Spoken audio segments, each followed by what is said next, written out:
дар зиндагӣ одамон аслан бо чанд ҳадаф пайроҳаи рӯзгори хешро интихоб мекунанд.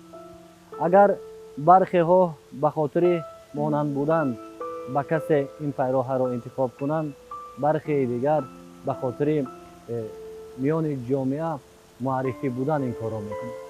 вале бархеи дигар онҳое ҳастанд, ки ба хотири орзуву нияти волидайни хешро амалӣ кардан роҳеро интихоб мекунанд. дар барномаи навбатии пайроҳа аз пайроҳаи тайкардаи ҳунарманде мегӯем, ки аслан ба хотири идома додани мероси волидайн ин корро ба анҷом расонидааст, яъне пайроҳаи ҳунарро интихоб кардааст. мегӯянд, ки зиндагиро аслан фаъолияти назарраси ашхосе ранг медиҳад, ки тавониста дар фаъолияте муваффақ шаваду ба дигарон дасти кӯмак дароз намояд. шоҳида ҳошимова яке аз бонувони ҳунармандест, ки тавонистааст дар муаррифии санъати шашмақом нақш дошта бошад. ин бонии ҳунар зодаи деҳаи қистакӯз имрӯза хистеварз аст. замони кӯдакии ин бону дар деҳа сипарӣ шудааст, ки хотироти ширине дорад. мо ки дар оила 7 нафар духтар ва 3 нафар писар будем дар оилаи худамо. бо ҳамаи корҳои хонаро ба мо падару модармо, яъне ки ҳама вазифаи худашро медонист. ҳамаи корҳои хонаро мо мекардем ва шароити деҳа он вақт, яъне ки мо вақте ки ба мактаб мерафтем, он вақт шароит хуб набуд. зеро ки мо бо ҳамин портфели ки ба мактаб ҳозир бачаҳо мебаранд, бо портфели аз латта медӯхтанд, яъне ки аз мато медӯхтанд. ҳамин хел аз мато мо ба сумкаи ба мо аз мато сумка медӯхтанд, бо ин сумка ба мактаб мерафтем. ва дар вақти таҳсил кардани мо ручкаҳои ҳозира, ручкае ки ҳозир менависед, хел набуд. рангдон буд ва рангдон буду мо бо ҳамон рангдон менавистем. инро ёдоварӣ кардем. яъне ки ҳозир аз он солҳое ки мо мактаби миёнаро хатм кардем, яъне ки 40 сол пеш мо мактаби миёнаро хатм кардем, то ин сол рӯз ба рӯз шароити деҳа хуб шуда ва аҳолияш ҳам зиёд шудааст ва хеле пешравӣ, хеле тараққиёт ва хеле ҳам шароити мактабҳои деҳа, ҳам шароити қишлоқ хеле хуб шудааст. яъне ки дар даврони истиқлолият, ки истиқлолият 30 сола шуд, хеле деҳаҳо ҳам обод шуданд, шаҳрҳо ҳам обод шуданд ва шароитҳои мактабам хуб шудааст, шароитҳои хондани бачаҳо ҳам хуб шудааст. мо вақте ба мактаби миёна таҳсил кардем, дар хонаи падар аз як хона мо ба мактаби деҳа чанд нафар падару модари ман соҳиби 10 фарзанд буданд ва аз як хона, яъне ки мо чанд хоҳару бародар, ҳамроҳи бародаронам, ҳамроҳи хоҳаронам ба мактаб равон мешудем. шоҳида дар оилаи омӯзгор ба дунё омадааст ва ҳама наздикону пайвандонаш аҳли фарҳангу маориф ва санъат буданд. ба ин хотир ҳанӯз аз замони кӯдакӣ фазои зиндагии шоҳидаро садои асбобҳои мусиқӣ фаро гирифта буд. ин аст ки нахустин устод дар роҳи санъат абдуқодир ҳошимовро медонад, ки дар мактаби деҳаашон муаллими мусиқӣ буд. як хотираи кӯдакиам дар деҳа, дар хонаи падару модар дар ёдам ҳозир омад. яъне ки оилаи мо ки оилаи санъаткор буд. падарам устоди омӯзгори мусиқӣ, сурудҳои ҳам классикӣ, зеро ки ман аз овони кӯдакиам сурудҳои классикиро аз падарам омӯхтам. мегуфтанд ки духтарам, ман мехоҳам ки ту ҳофизаи асили, сарояндаи асили сурудҳои шашмақом бошӣ, орзу дорам, мегуфтанд падарам, марҳум падарам. ва аз оно ки омӯхтам ва дар хонаи мо ки хонаи санъаткор буд, اسباب‌های موسیقی قریب که در خانه ما بود. مثلا بیگاه میشد ما سر دسترخوان میشتیم، همراه برادرانم، همراه خواهرانم، همراه پدرم. یک برادری من در تئاتر همین کمال خوجنده چند سال دف نواز، دایره نواز بودن. شریف جان قادیروف چندین سال در این تئاتر کار میکردن و اون کس هم اینستیتوت صنعتی به نام میرزا ترسونزاده رو ختم کرده. بعد از آن آمده در این تئاتر چندین سال کار و فعالیت میکردن. مثلا اون کس دایره رو میگرفتن، من رباب، یک برادر دیگه مثلا دیگرم غیجک، زیرا که این اسباب ها در خانه ما بود. غیجک میگرفتن، یک مثلا پدرم نی رو میگرفتن و میشتیم هر بیگاه در خانه ما. یعنی که ما سرودخوانی میکردیم، یعنی که کنسرت بود در خانه ما و همسایه ها از همسایه های ما که خشتبارهای خود ما بودن، هم خشت مثلا از این پهلو عمکم زندگی میکردن، از اون پهلو هم عمکم زندگی میکردن. عمکم و فرزندای وای ها هر بیگه ما رو از همین پیش در دهه دیوالهای لاین نبود، چوره بود، چوره از درخت ها میشه چوره میگفتیم ما. انم خیلی چند برکایی از چوب میساختن، انم خیلی چند برکا بود که از این مثلا حولی مثلا دیگر خانه خشتبارا میتافت و یا تماشا میکردن. هر بیگه می آمدن تماشا میکردن از اون دیوارها و میگفتن که هر بیگه خانه شما خرسندی است. در مکتب بهای خوب میگرفت و همچون دختری آموزگار برای دیگر همسنفانش نمونه به حساب میرفت. هنوز از سالهای مکتبی اشتراکچی محفل و آزمونهای گوناگون مکتبی بود. پدرش که خود صنعت والای تاجیکی را دوست می داشت، میخواست که دخترش محض در سمت صنعت کلاسیکی هنرمند باشد. ما با شاهد بانو در یک مکتب تحصیل کردیم و شاهد بانو در عائله صنعتکار تولد شده است. عائله شاهد بانو در دهه ما عائله هاشموفان میگن. پدرشان هم صنعتکار، برادرشان دوره نواز شریف جان هاشموف، عمکشان عبدالله هاشموف. و ما وقتی که تحصیل میکردیم در وقتی مکتب خانی در چهاربینی های سالی نوی، در چهاربینی های آزمون های غنچه های صنعت یک جای اشتراک میکردیم و یک جای خواندیم و باز نصیب بود است با یک جای کار کردیم در انسامبل دولتی 6 مقام کمیته تلویزیون و رادیو نزد جمهوری تاجیکستان یک جای کار کردیم. شاهد بانو اصلا آبانی جوانی علاقه یک آوازخوانی نامی شناخته علاقه شناخته بود. در خاطر دارم در رسوی فرهنگی تاجیکستان در قرقیزستان هم اشتراک کرده بود در آوانی جوانی در صنف 5 یا 6 میخوام. سالهای مکتب خانی تقریبا در صنف 5 یا 6 در یکی از فستیوال های آسیای مرکزی با سرود کلاسیکی برآمد نموده اولین جایزه هنری را از دست نویسنده محبوب رسول غمزاتوف گرفته است. ما در یاد دارم در مکتب وقتی که ما با دیگر مکتب ها آزمون میشد، در اون سالهایی که من مکتب میخوندم در دهه در غنچه های صنعت، برنامه غنچه های صنعت بود، برنامه حاضره اندلیب اون وقت بوستان بود، بوستان 1، بوستان 2، بوستان 3، بوستان 4، همین خیلی هر سال بوستان میشد در شهر ناحیه ها و در مابین مکتب های میانه. ما در آن محفل ها، در آن چهاربینی های فرهنگی اشتراک میکردیم. فضای سالم خانه و مکتب همچنین محبت و آرزوی یگانه پدر بزرگوارش به شاهده خردسال کمک میکردند تا مهرش را به صنعت بیشتر نماید و در این راه کمال یابد. این بود که بعد ختم مکتب میانه او را پدرش به نزد عمک مهربانش هنرمند معروف تاجیک عبدالجلیل هاشموف میآورد و با مصلحت همدیگر او را عمکش برای سپاریدن حجت‌هایش به دانشکده صنعت راهنمایی میکند. وقتی که من مکتب میانه را ختم کردم، پدری عزیزم مرا به شهر دوشنبه بردن. رفتیم همراه پدر و اونجا در اینستیتوت صنعت اون وقت که یکم بار شعبه موسیقی شرق، یعنی که حاضر عالمی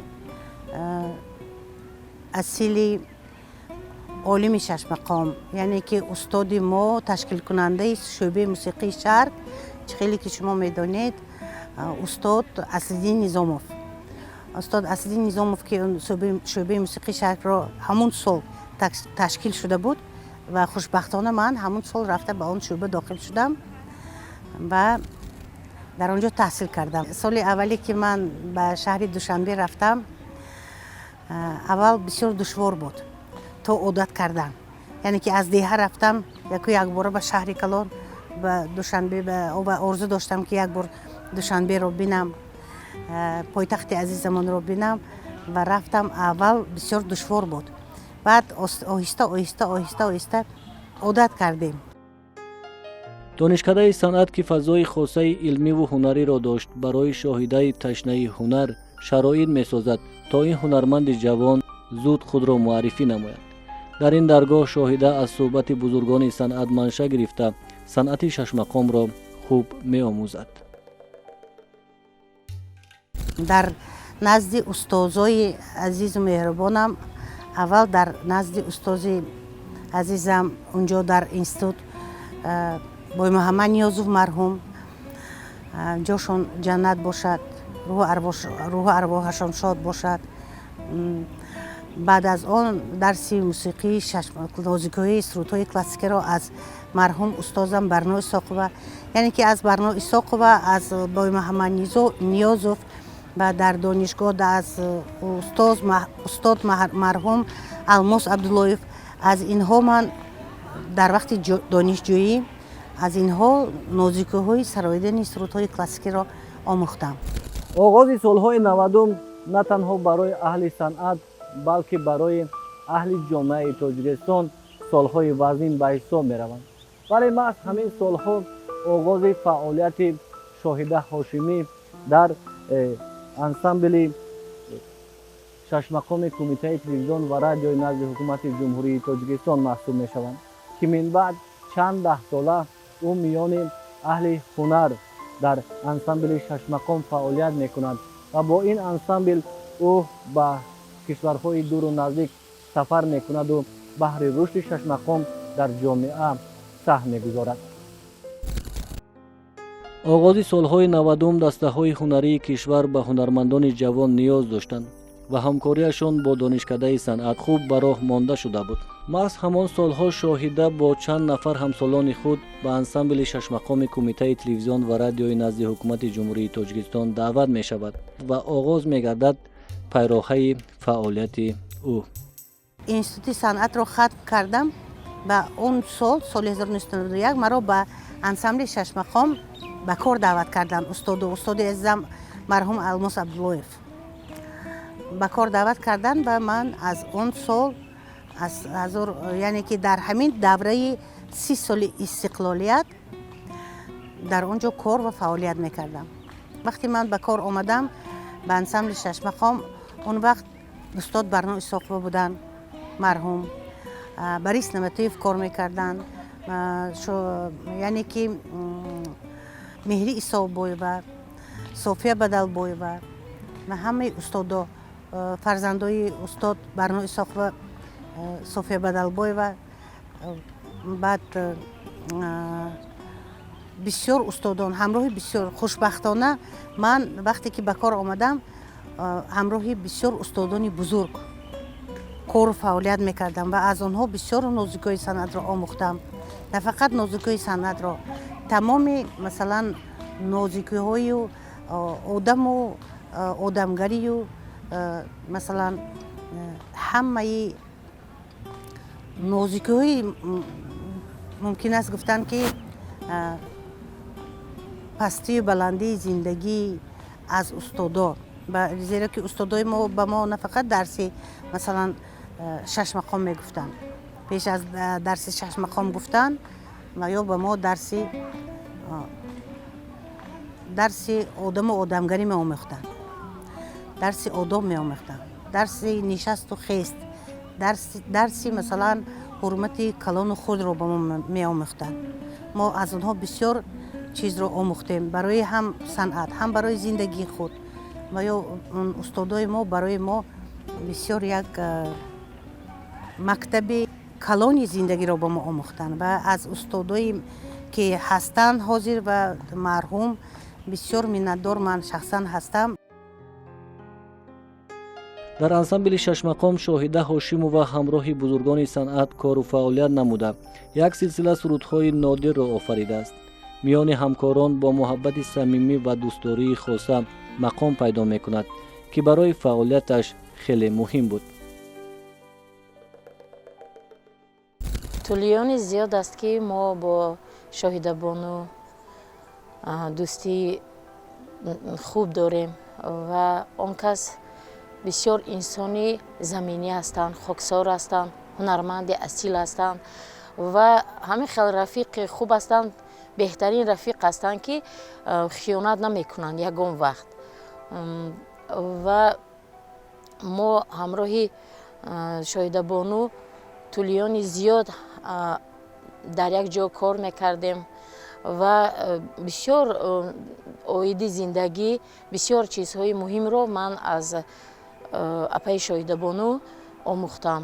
شاهده هاشم وقتی که سال 1999 من کار با آمدم انسامبل چشمقام با در اونجا الکی فعالیت میکردم دکست یک بانی زیبا با یک آواز مرغوله‌داری شیرین بسیار چیزای از آن کس میپرسیدیم ما مصلحت ها میپرسیدیم برای که سابقه داری همون انسامبل که بودن بسیار خیلی مصلحت های کاری میگرفتیم از آن کس بسیار بانی یک سبک خودشان داشتن. شاهده بانو هاشیمова رو طول 25 سال شد میشناسم و وقتی که ما باری نخست به کارگاه آمدیم جوانترین سرآینده به انسامبل آمدیم و حواس میکردیم اپای شاهده رو میدیم در شروع یک شوقی وای بودن میخواستند بسیار چیزها رو به خودشان کسب نماید و همون کمک خود رو نسبت جوانان دریغ نمی داشتن. هر باری که من اهمیت میدادم به اپای شاهده می نشستن با این اتاق ما در یک اتاق در یک تالار کلان تمرین میکردیم مشق میکردیم پس هم تنفس که میشد با اتاقای خرد درآمده هر کس پای دنبال کاری و مشق خودش بودن و اپای شاهده آرام نمی نشستن میگذاشتن با اتاق دیگری کار میکردن. یعنی من میتونم باید گویم که برای خودم شاهده بانو هاشیمова را همچون استاد هم گویم خطا نمیکنم زیرا از شاهده بانو هاشیمova بسیار چیزا را ما آموختم. کجا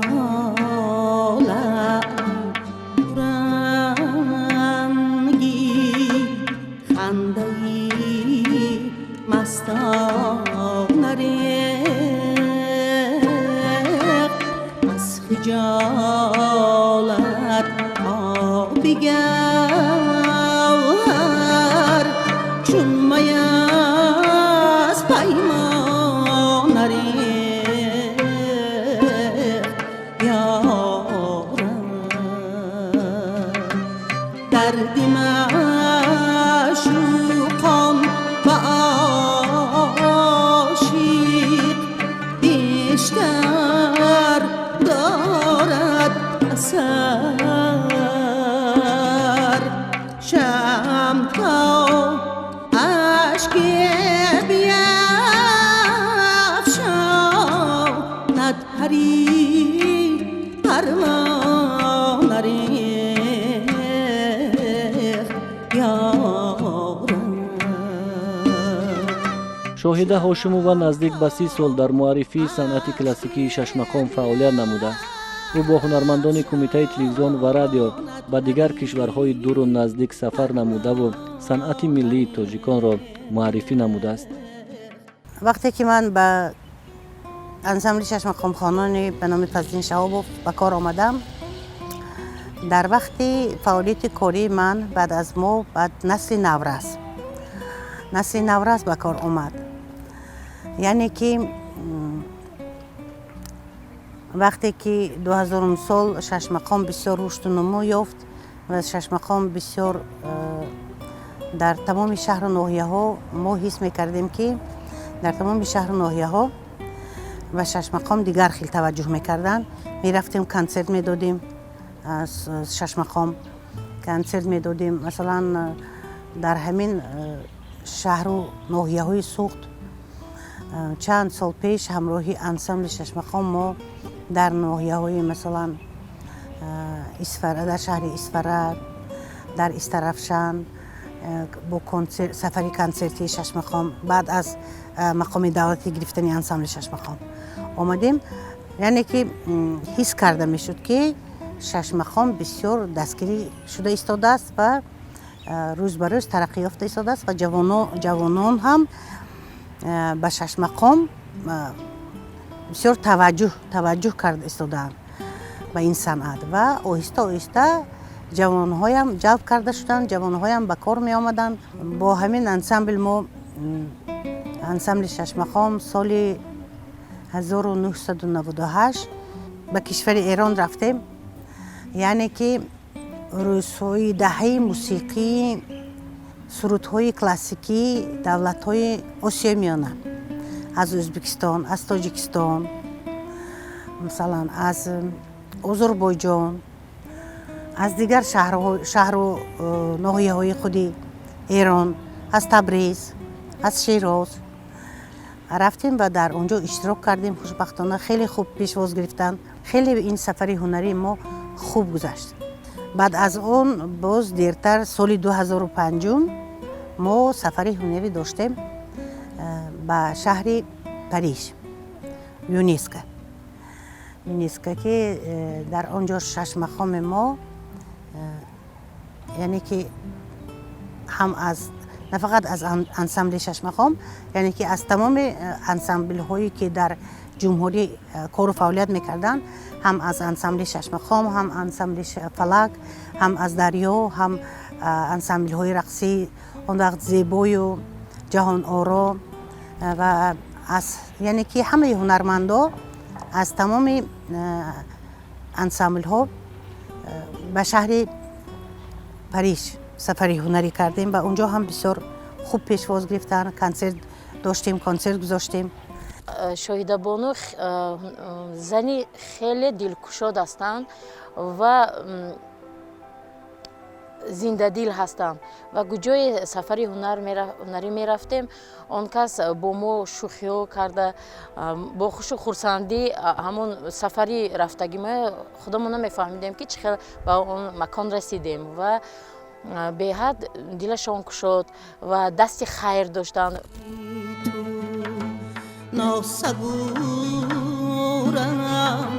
سازد یارم جانم نازنی. این فعالیت در انسمبل دولتی شش مقام او را به دانشکده صنعت برای به دانشجویان درس گفتن دعوت می نمایند و چند سال او در این مکان معرفت همچون آموزگار فعالیت می کند. بعداً همچون راهبری انسمبل موسیقی او را به یکی از مؤسسه های صنعتی ولایت سوخت دعوت می کنند و او در این مکان برای ساختن و فعال گردانیدن انسمبل شش مقام کوشش کرده است. کم اندر کم زن‌هایی یافت میشن، خصوصا هنرمندا و سرندهایی که هم آوازخوانی خوب باشد و هم آموزگار خوب باشد. شاهیده بانو همه همین خصلت‌ها رو در خودشون داشت. در برابر که صدای خوب یک قوی و جرنگاسی داشتن، در برابر این از نظم باخبر بودن. در شعر بسیار سالان، بسیار نکته سنج و کنجکاو بودن. در شعر بسیار اهمیت میدادن، شعر خوب انتخاب میکردن. خب در برابر این باز میگم که احیان هنرمندایی یافت میشد که با رباب سراید نواخته خواند یا که با فورتپیانو نوازد. سرانده بسیار اکثر بانوها میدونم که همشان مثال فقط سراینده هستند، ولی شاهیده هاشمova وقتی که کار میکردن با رباب کار میکردن، در اتاق میدوندن با دایره کار میکردن، با اسباب‌های ضربی کار میکردن، با فورتپیانو کار میکردن.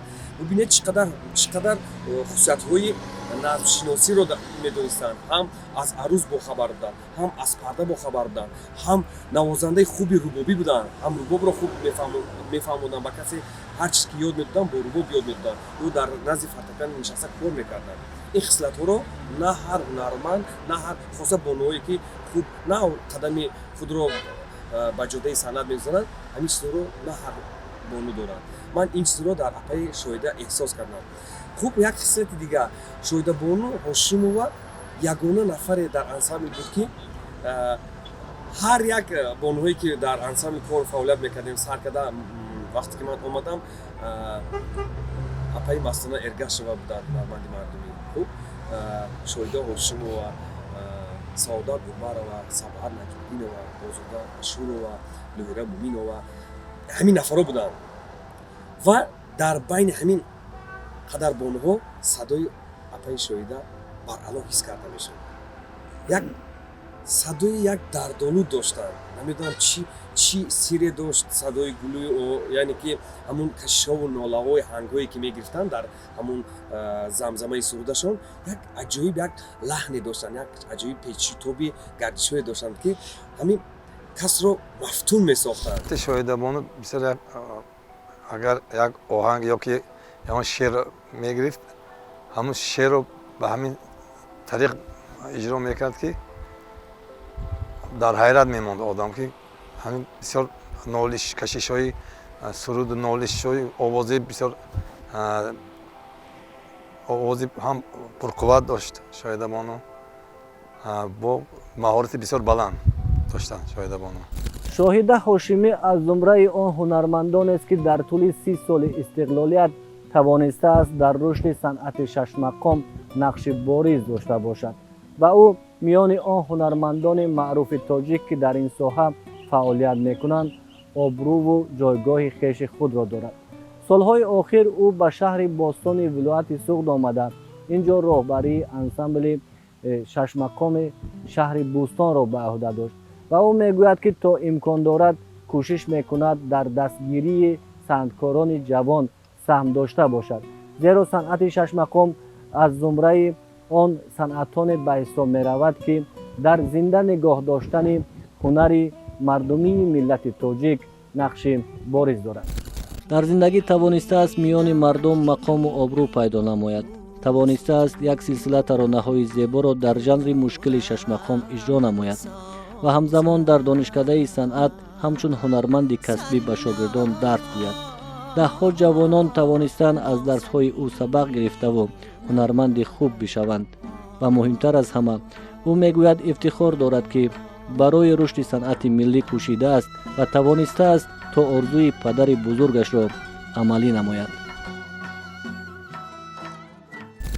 агар маро ба чанд масалан соли қафо занем дар зиндагӣ, агар пурсанд ки масалан ман ҳозир агар синфи дар мактаби миёна ба таҳсилот дар синфи як рафта ба ман чӣ хел ки мисол муаллимои мактаби миёна савол дода буданд ки Шоҳида ту орзуи умеди ту оянда чӣ шуданӣ? ман мегуфтам фақат як орзуи умед дорам ки ман мехоҳам ки ҳамин орзуи умеди падарамро амалӣ гардонам ва ман бисёр ифтихор мекунам ки орзуи умеди падарамро амалӣ гардондам дар зиндагӣ ва боз ҳам ин сол агар дар баъд аз чандин сол баъд аз 30 солаҳо баъд аз 40 солаҳо ва ман агар сол яъне ки ту аз масалан касби худ розӣ ҳастӣ, ман яъне ки хушбахтона ва мегӯям ки ман розӣ ҳастам ва аз касби худам ифтихор мекунам.